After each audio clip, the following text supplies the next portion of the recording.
Olá, eu sou a professora Lidiane Reis e na videoaula de hoje, de finanças empresariais, nós vamos fazer a resolução de duas questões que estão lá no final do capítulo 1 do livro Princípios de Administração Financeira, do Gitman, lá na parte dos problemas, tá? São, na verdade, dois problemas.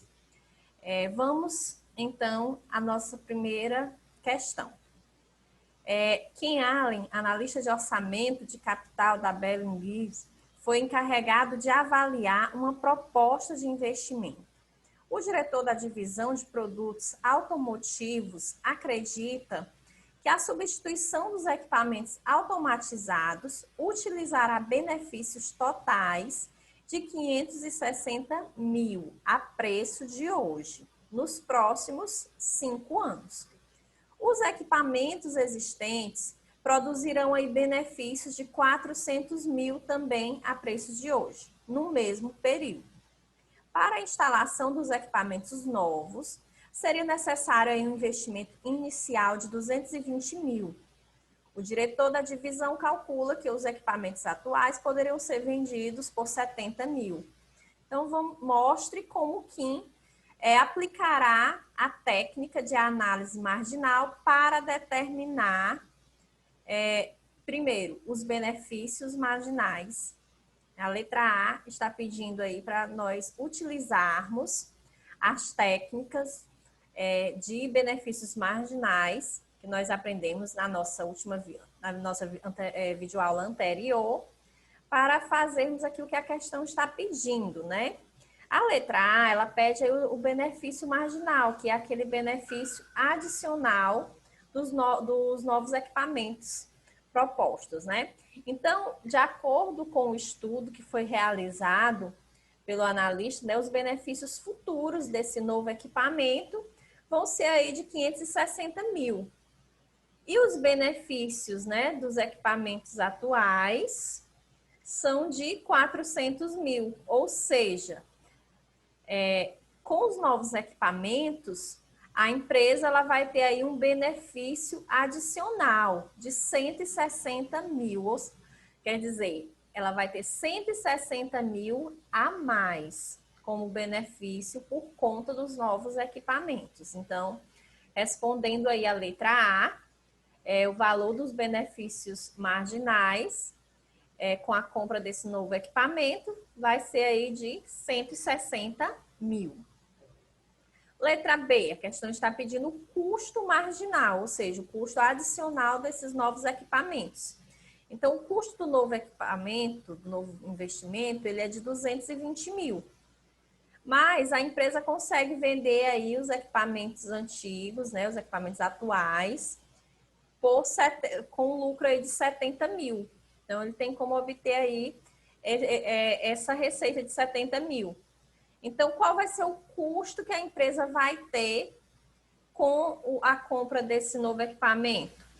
150 mil, ou seja, ele custa para a empresa 220 mil. Mas como ela conseguiu aí 70 mil, consegue aí 70 mil com a venda dos equipamentos atuais, ela só vai o quê? Completar aí o investimento em 150 mil. Então, o custo adicional que a empresa vai ter para poder adquirir esse novo equipamento é de 150 mil. Na letra C, a questão está pedindo o benefício líquido. O que é o benefício líquido, gente, dos novos equipamentos? É a diferença entre o benefício adicional ou marginal e o custo adicional. Ou seja, aquilo que a empresa vai ter de benefício futuro a mais, menos o custo que a empresa também vai ter a mais ao adquirir esses novos equipamentos. Então, ela vai ter um benefício marginal de 160 mil, que foi o valor que nós encontramos na letra A, um custo marginal de 150 mil, que foi o valor que nós encontramos na letra B. Então, o benefício líquido dela é de 10 mil reais. Então, com base nesse cálculo, a empresa vai receber um parecer aí do administrador financeiro, que é o que a letra D está pedindo, né? Qual vai ser, então, a recomendação que deve ser dada à empresa? E por quê, né? Então, o CLIM vai ele deve o quê? Recomendar a compra do novo equipamento para substituição do antigo. Por quê? Porque o novo equipamento vai trazer aí um benefício líquido de 10 mil com essa decisão de investimento. Ou seja, os benefícios para os próximos 5 anos vão superar o custo, né? Então, ele tem aí um valor de benefício superior ao valor dos custos adicionais, né? Então, a recomendação é que a empresa faça a substituição dos equipamentos atuais pelos novos equipamentos. Na letra E, a questão pergunta ainda, que fatores, né, além de custos e benefícios, devem ser considerados antes de ser tomada a decisão final? Porque, gente, esse cálculo de custo e benefício, né, os custos e benefícios marginais, eles devem dar suporte ao processo de decisão, sim, na hora de qualquer novo investimento. Mas ele não deve ser a única ferramenta que deve ser utilizada pelo administrador financeiro, tá bom? Então, além desse conhecimento de custos e benefícios, o administrador financeiro ele precisa entender um pouco sobre o arcabouço da economia. Ele deve estar alerta aí para as consequências dos níveis variáveis de atividade econômica, das mudanças de política econômica, como, por exemplo, ele tem que saber sobre análise de oferta e demanda, sobre estratégias de maximização de lucro, sobre teoria de preços, né? Então, ele tem que dominar aí essa questão, os conhecimentos econômicos, sobre políticas econômicas em geral, porque aí a empresa vai tomar essa decisão com base nesse conjunto de fatores, né? Então, lá o cálculo mostrou que é interessante, a empresa vai se beneficiar adquirindo esse novo equipamento. Mas como está a economia nesse momento? Né? Como estão as mudanças políticas na economia, da economia nesse momento? Então, é o momento propício para fazer esse investimento. Então, são fatores aí importantes que devem ser levados em consideração, tá bom? Por isso que nós vimos na nossa videoaula anterior que a administração financeira, ela se relaciona aí com a economia e com a contabilidade, né? Então, ela tem que estar ligada nesses dois fatores ao mesmo tempo, tá bom? Agora nós vamos para a resolução da nossa segunda questão de hoje, que diz o seguinte: a Thomas Booksellers fornece livros didáticos a livrarias de faculdades e universidades. Os livros são enviados com a condição de serem pagos no prazo de 30 dias, mas podem ser devolvidos com direito a reembolso integral em 90 dias. Em 2009, a empresa enviou e faturou livros no valor total aí de 760 mil. Os recebimentos, descontados os créditos por devolução, totalizaram aí 690 mil no ano. Ou seja, né, a empresa vendeu 760 mil, mas por conta de devoluções, ela acabou recebendo aí só 690 mil. Faz parte da política da empresa, né? Ela aceitar devoluções. A empresa gastou aí 300 mil na compra dos livros enviados às livrarias, né? Ou seja, o custo para ela dessa mercadoria representaram aí 300 mil. E aí, o que a questão está nos pedindo? Na letra A, usando a contabilidade por regime de competência e os valores fornecidos, mostre qual foi o lucro líquido da empresa nesse ano.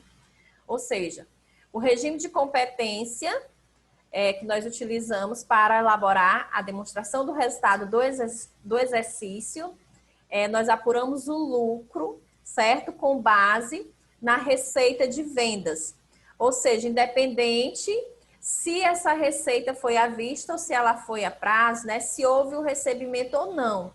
O importante é que houve o fato gerador, que foi a venda, né? A venda dos livros. Então, nesse caso, ela vendeu aí 760 mil. né? Ela conseguiu apurar com a venda dos livros 760 mil, claro, certo? E o custo desses livros foi de 300 mil. Então, ela teve um lucro líquido aí, com base no regime de competência, né, na demonstração do resultado do exercício, de 460 mil. Ok? Por quê? Porque a contabilidade, nesse momento, ela se preocupa com a receita de vendas. Ela se preocupa com a mercadoria que saiu, que foi repassada para terceiros. Houve o fato gerador, foi a venda dos livros. Então, no total, foram vendidos livros aí no valor de 760 mil. Então, essa foi a receita para a contabilidade.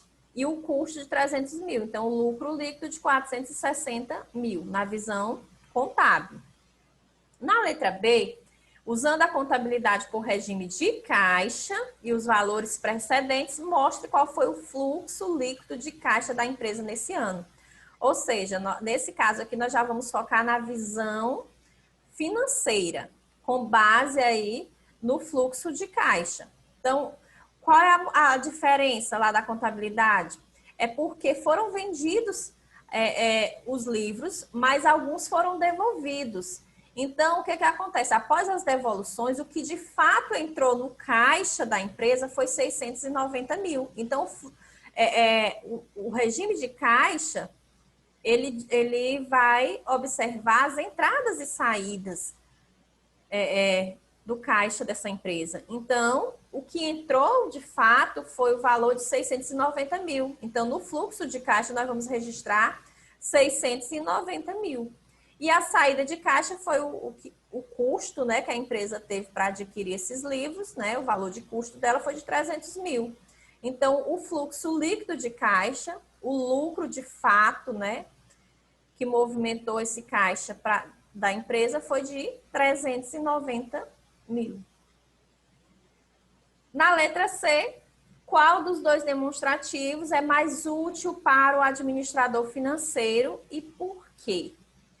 Bom, gente, para o administrador financeiro, o demonstrativo de fluxo de caixa vai ser o mais útil, né? Por quê? Porque ele vai enfatizar aí as entradas e saídas de dinheiro, né?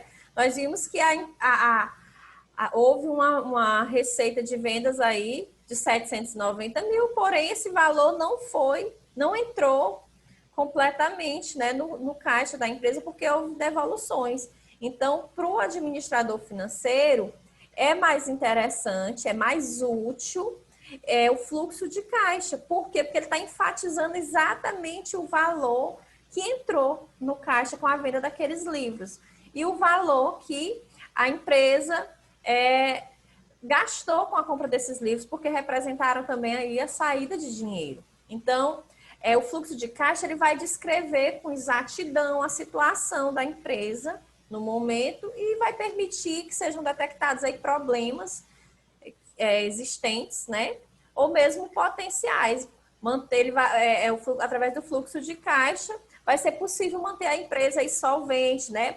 Vai ser possível planejar os fluxos de caixas necessários para que ela possa honrar suas obrigações e adquirir os ativos necessários para a realização de suas metas.